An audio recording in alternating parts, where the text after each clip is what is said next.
கேகாலை அரநாயக்க பிரதேச வைத்தியசாலையில் பணியாற்றி வந்த பெண் கொடூரமாக கொலை செய்யப்பட்டுள்ளார். 35 வயதுடைய ருவினி மதுஷிகா என்ற செவிலிய பெண்ணை இவ்வாறு கொலை செய்யப்பட்டுள்ளதாக அடையாளம் காணப்பட்டுள்ளார். கூர்மையான ஆயுதத்தால் குத்தி கொலை செய்யப்பட்டுள்ளார் என்று போலீசார் தெரிவிக்கின்றனர்.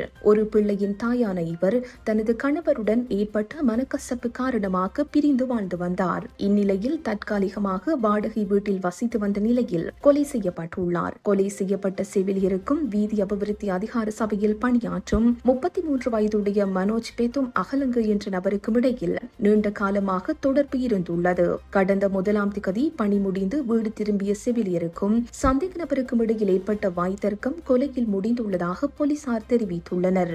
சம்பவத்தன்று இரவு 7:30 மணியளவில் முன்னாள் மனைவி வீதியில் சென்று வந்த போது அவரை துரத்தி சென்ற சந்தேக நபர் கத்தியால் அவரது மார்பில் குத்தியுள்ளார். இரத்த வெள்ளத்தில் வீதியில் விழுந்து கிடந்த அவரை கண்ட அப்பகுதி மக்கள் உடனடியாக அரநாயக்க வைத்தியசாலையில் அனுமதித்தனர்.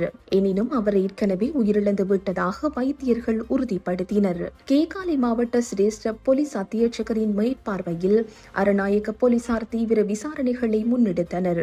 இதன்போது சந்தேக நபர் ஏற்கனவே திருமணமாகி சட்ட ரீதியாக பிரிந்தவர் என்பதும் செவிலியருடன் ஏற்பட்ட தகராறு காரணமாகவே இந்த கொலையை செய்ததும் தெரிய வந்துள்ளது. கைது செய்யப்பட்ட சந்தேக நபர் மாவனெல்லை நீதவான் நீதிமன்றத்தில் முன்னிலைப்படுத்தப்பட்ட நிலையில் எதிர்வரும் 16ஆம் தேதி வரை விளக்கமறியலில் வைக்கப்பட்டுள்ளார்.